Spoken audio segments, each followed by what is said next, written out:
You're listening to episode 178 of the Christian Travelers Network. Today's topic is Finding Friends on Mission with David and Heather Counsellor. You're listening to Christian Travelers Network, the podcast and platform where travel stories, community, and scripture combine. Hi, Christian Travelers. I'm so glad that you're here. Many of you are super passionate about missions or are considering traveling internationally abroad for extended periods of time.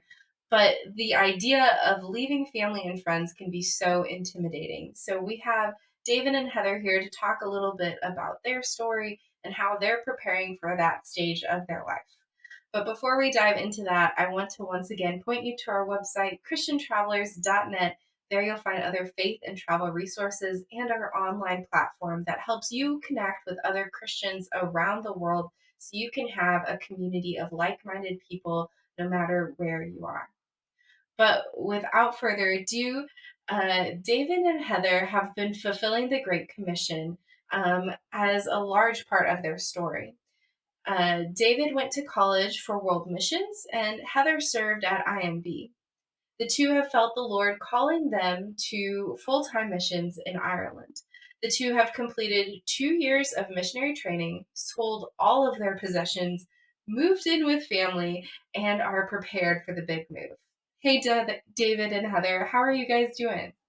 We're doing good. Doing really We're excited to be here. Glad to have you guys.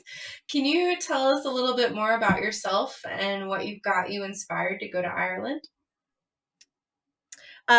Yeah, sure. David and I have been married for 13 years now? Almost 14. And missions has just been a part of our journey, both individually as adults growing up, children and teens growing up, mission trips. And when we met, missions was part of our marriage. Even for our honeymoon, we went on a mission trip instead of a honeymoon. It's just always been close to our hearts. And after a trip abroad in 2019, correct? It was on our 10-year. We felt the Lord really pulling us to more. And of course, like many people, we had doubts going, well, we're not pastors, we're not leaders, how can God use us? And so someone mentioned a missionary training school, just to kind of take a class and see what we could learn. And we did. And like halfway through that, we knew that this is where God was calling us to go. And, one of those things you look back and you see where God's hand was all along was pointing you to this, you just didn't see it. So, but that's about it. Wow. That's incredible. Where'd you guys go for your mission trip / honeymoon? So that we're in Guatemala. That was with our home church in South Carolina. Yeah, so my dad is the missions pastor of the church back in South Carolina, and it coincided. What did we have, about 2 weeks before? After we got married, we were able to go visit some of her family in Texas, and then we had that trip. So we were in Guatemala, actually helping lead Vacation Bible School, and we were there for 2 weeks. That's really cool. And then you also mentioned that you guys went to kind of like a missionary school for some training. What was those classes like? What was the school, etc.? The school is fantastic. It's actually based out of Clarkston, Georgia. So it's missionary training school through Global Frontier Missions, GFM. And it is great. They have an online campus as well, which is what we did. So we could, after work, we get home from work and we would take classes online. It's really great because it prepares you for things that you don't know that you need preparing for. David can tell you when we first started, because missions have been such a part of our world, we very naively were like, oh, let's just go, right? Like we've been Christians our whole lives. We work at a Christian company. We've been doing many short-term mission trips. We thought, oh, we can just go. And then we decided, no, let's go ahead and take some. And it was just realized so much more, that we needed to know, like that we weren't prepared for. So things like missionary burnout, like how to prepare for that, team dynamics, how to work within a team and handle conflict biblically, contextualization, right? Getting into a new culture and how to adapt to that culture. All of those things kind of prepare you for, all the things that you're going to face so that you don't have burnout and end up having to come home because of all that stuff. So it's a great program. I highly recommend it. And I'm not paid to say this in any way, but it's really great. And the first module of that school is free.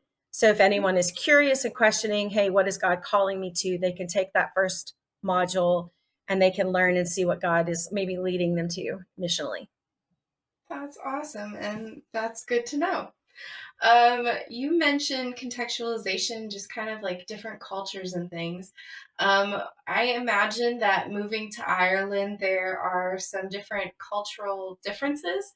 Are you aware of any at this point, or kind of just stepping in and seeing what's there?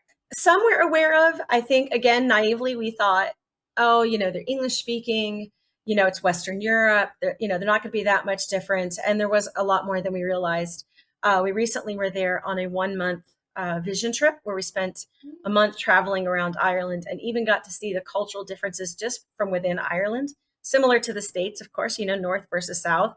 You're going to have different cultures. But I think some of the things were language things, which again, things that you wouldn't think about, certain phrases that mean one thing here mean something there. Also, the Irish culture, they're very friendly, very welcoming, very open, but they're also very guarded. And an Irish person actually made a statement to me, said you could talk to an Irish person for 2 hours and realize you know nothing about them. And so that's one of the things, that they're very guarded. And so you have to really be careful, like getting to know them, and realize building relationships takes time for them to trust and to welcome you. And so I think that's a difficult thing for us, where we tend to be somewhat trusting and very, like, if you say, come to my home, that means you want me to come to your home, where an Irish person may say, sure, come over anytime, but they don't really want you to come over. So it's learning kind of that dynamic and learning how that works. So, and we know we've got a lot more to learn, even in that, just spending more time. That's interesting. I think of kind of America being kind of a blunt country, and then kind of on the opposite end, where I heard once that like the Chinese, they'll say something like, "Oh, the mailbox is around the corner, even though there isn't one, because they don't want to hurt someone's feelings." And Yeah. it sounds like the Irish might have kind of that pleasantry Very much attitude. Interesting. Yep, very much. Another thing we learned is you can ask, and this may not apply everywhere, of course, but in some places you could ask someone for directions and they may tell you the longest, most detailed route, because they want you to see their country. They want you to see the most beautiful areas, where we as Americans are very like, let me get here, time-based, schedule-based. And Ireland is definitely not. They are very much, we saw a sign in a window that perfectly described it. It said, here when we are, open when we're here and close when we're not. And that's very much kind of their mentality. When they get there, they'll open. Everything's very laid back. We saw McDonald's at one day. This was on our trip back in 2019, but it said, now open early for breakfast, 9 a.m. And that was just crazy for us. And when we were there this trip, we had someone ask us, is it true that Americans will eat breakfast? Like, there's restaurants open to eat breakfast at 6 a.m. And we're like, yes. And they're like, that was completely crazy to them, of why anyone would be awake eating breakfast at 6 a.m. So we tried to go to a department store. We realized we needed something. I think we were going to actually buy another suitcase so that we had enough room to bring stuff, to pack the stuff back that we wanted to bring. And the department store we pulled up, it was like 6:02, and the department store was closed. All the employees were walking out. Saturday. It's a Saturday. And to us, at 6 o'clock, that's like a prime time to go, right? Everyone's we're done work if we had to work that day, and we can go. But no, in Ireland, almost everything shuts down fairly early. Yeah. Except for like pubs and things like that, they shut down early so people can be with family, have family dinner, or go to the local pub. Which again, a pub is different than a bar here.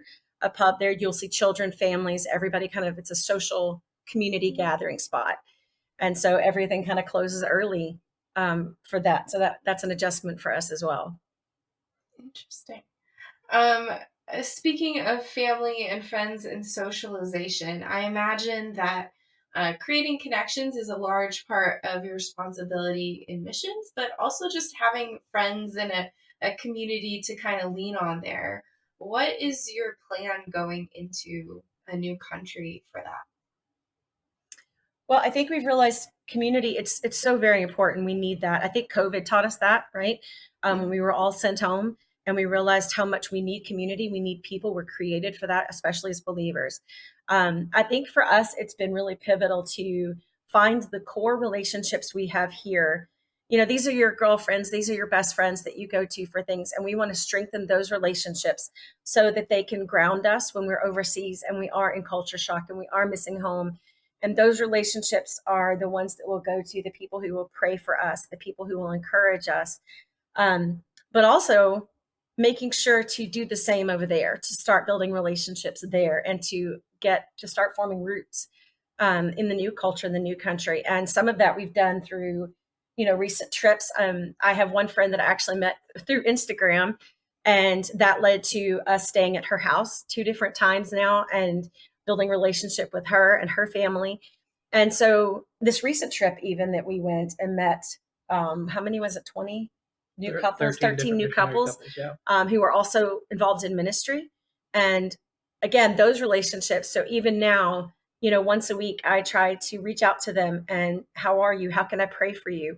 To build those relationships and to strengthen those so that we can start to form roots there, because we know how important that's going to be when we're in a new country and we don't even know where to go to, get gas or mail a letter or pay a bill. We're going to need that community to help us. We were advised by some of the couples that are already in the field there. They said things like, get involved in social events. They have, find the local soccer team, football team, or Gaelic team, and kind of make that your team as well. They have something there called Tidy Towns, which is where people who have like the green thumb go and help clean up the neighborhood and make it look very presentable and friendly. Mm-hmm. And so things like that, getting plugged into different things, walking groups. We know these are all things and ways that you can get out and meet people. So those are the type of things that we'll be doing. And we know all of those things add up. All of those things are important. And not only, yes, we're going to share the gospel with people, but that's not like you just walk up to someone and say, hey, let me tell you about Jesus, right? It's also just doing what David said, building relationships. And we know that in Colossians, we read to be wise in the way that you act towards outsiders, right? Make the most of every opportunity. Let your conversation be full of grace, seasoned with salt, so you know how to answer everyone. And I think that's just it. It's finding those opportunities to, like David said, where you're in tidy towns, where you're helping landscape a small town, but that's an opportunity to share and let people know, hey, this is what I believe. And all of that is formed through community. Absolutely. It's really important to build those relationships and those connections so that you can have those conversations. Otherwise, it can be very blindsiding sometimes for people. Yeah. On the other hand, you are leaving family and friends back in the States. How is that making you feel? How will you stay connected with them while abroad? Will you get to go home often? What does that look like? I think it's definitely going to be difficult, but one of the things that we have here is that we're already states away from most of our family, and so we're so blessed to have the technology. Just like today, we're able to do this video podcast with you through technology. We'll be able to keep up with friends and family that way some, and then you have your social media presence and things like that. As far as going back home, I think the plan is every 3 years to come back home. Yeah. And we'll be able to re-energize and refocus and get together with family and friends at that time as well. And Ireland's not far, which is great. We've had several families saying that they're already, preparing to come, or friends saying, hey, can we come for a visit? And we're hoping that that's the case. We're hoping people will come visit. It's not a super long flight. And the Lord really has been preparing David and I, because, he's originally from Jersey. I'm from Texas. We met in South Carolina. We live in Nashville, right? So we've kind of been everywhere. And each of those states, we have friendships and we have relationships, be it, family or otherwise. And some of our closest friends who, we met in Nashville have all moved away as well. And so we joke saying that all of my closest girlfriends are in my phone, right? And so God's already been preparing. We can see that he's been building that up and preparing our hearts. And I love when God does stuff like that. At the time, you're sad because friends are leaving. But now we can see that God's using that to prepare us. When we're in Ireland, me reaching out to my best friend will be no different. I call her on the phone or Marco Polo or WhatsApp, things like that, just to stay and to keep those relationships. But like David said, it definitely will be hard. It will be difficult. And we know that there's definitely going to be days that we're lonely. We miss everybody, especially time zone differences and things like that. We also, through our missions training, it advised us to have a core group of people, as your prayer team, the ones that you can on a drop of a dime send them a message, and they'll be there to encourage you and to have a conversation with you, and just to keep you from the burnout.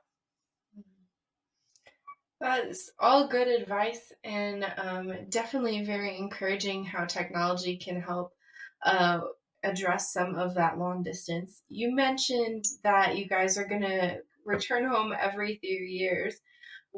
Do you have any idea how long you're planning to stay in Ireland in total, or just kind of until the Lord leads you elsewhere? Probably that. I think right now we are looking at long term, like we're looking at this is going to be our future home. We are looking to eventually seek citizenship, where we'd have dual citizenship, obviously, but to stay. We know that ministry work in Ireland requires long term, and it is building relationships that take time. That said, God often has other plans, and we have other, friends who are missionaries on the field who, their heart was set for Thailand, and they're now in Sydney, Australia, serving the Lord. So you never know what God's going to do. And right now that's our plan. But we know the Lord directs our steps, and we're just trying to be obedient in that. And, just like Abraham, God said, go, I'll tell you, along the way. And that's kind of what we're doing is right now, that's where we feel God's leading us, and we feel that's where we're going to be. And that's our plans. But we're going to just consistently try to stay focused on the Lord and spending time with him and letting him lead us, and see where that goes, after that. Wonderful. If someone else was kind of in your guys' shoes, thinking about missions, thinking about maybe moving internationally, what advice would you have for them? I think missionally, that would be different than just I think for moving internationally, we'll start with that. If somebody just wanted to move abroad, I think the biggest things would be, first of all, know that we have not done this officially yet, right? This is just, we're in the planning stages ourselves. So that's naively speaking, but, do research, right? Plan and look, definitely take several trips. The first trip we had to Ireland was definitely touristy and fun. And we were there on our anniversary. And so we were doing all the touristy things. But the second trip was definitely with a focus, and that is get away from the touristy sites, right? Go to, like we said, go to the grocery store and say, hey, could I buy groceries? What does that look like? Can I find things that I need? How to mail a letter, right? All those things. Look, what is traffic like at 5 o'clock? Like all of the things that you don't think of here that you take advantage of, right? You just not take advantage, but you take for granted. I know how to do these things. Try to do some of those things just to kind of get an idea, and kind of that helps narrow down where you go or stuff like that. As far as missionally, I think the key absolutely is to seek the Lord and see what he wants. One of the biggest things that we learned through our training, through MTS, through this online school, is that missions does not mean one thing. God has called all of us in Matthew 28. We know that God has called all of us to go, right? To go into the nations and to reach the lost. So we know that we're all called, right? But that doesn't necessarily mean that everyone has to pack up and move across the world.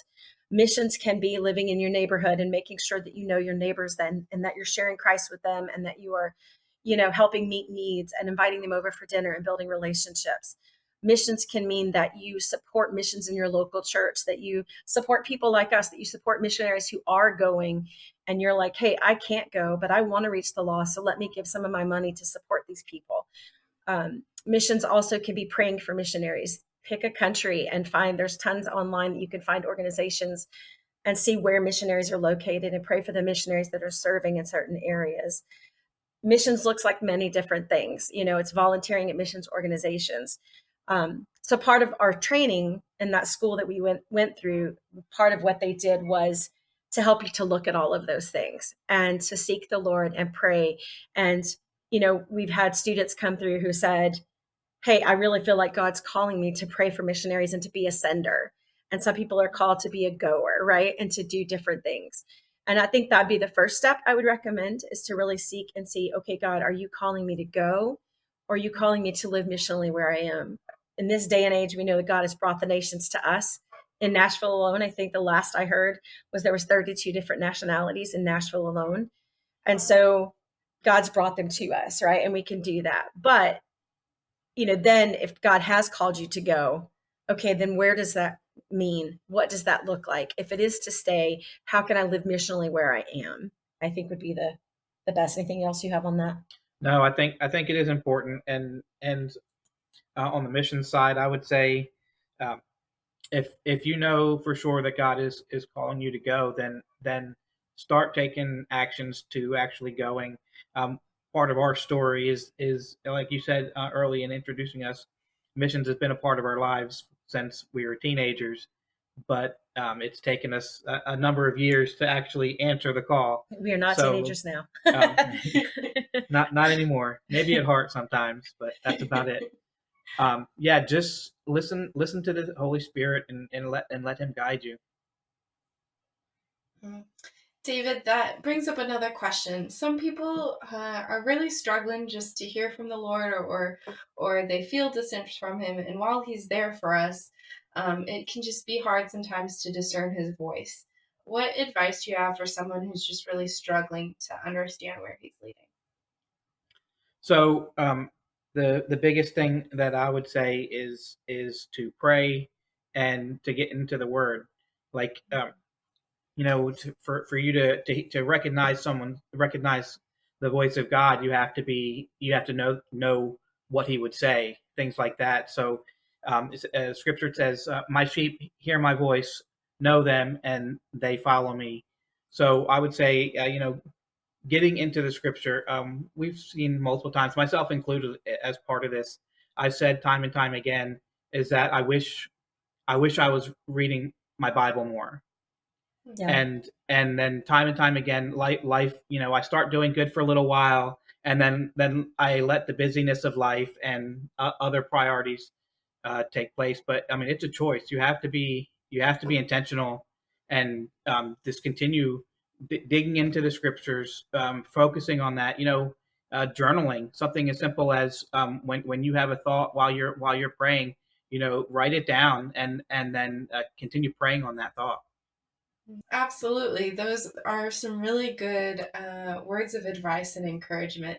And it's so important to hear his voice through the Word and get to know him so much better. We're kind of nearing the end of the episode. Do you guys have any other advice for Christian travelers? I would say if you're going and traveling abroad, learn some of the basic language. If you're going to a non-English speaking place, learn some of the simple phrases that will help you. Where's the bathroom?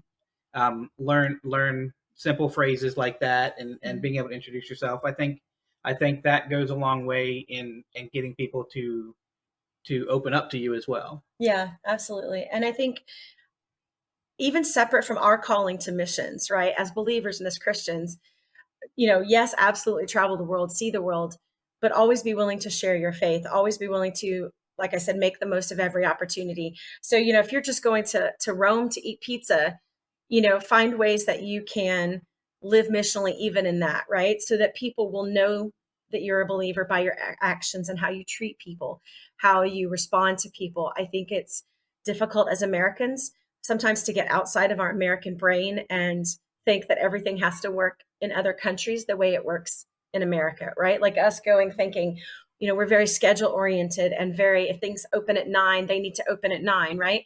Be flexible and realize that it doesn't work that way everywhere else. And one of the best advice that somebody gave us was, America is not God's favorite country. And I know that that's hard for some Americans to hear, but it's not. And, he came for all the nations, and that we need to not think that we're better than other people and go with a humble attitude, willing to learn and learn about other cultures and how they do things.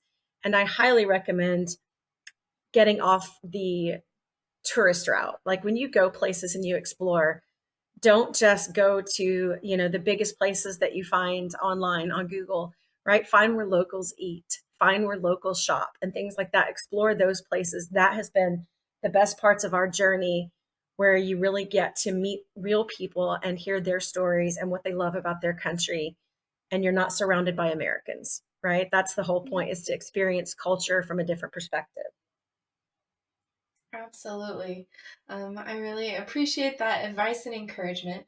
One of the questions I always ask our guests is, what has been the biggest God moment in all of your guys' journeys? I think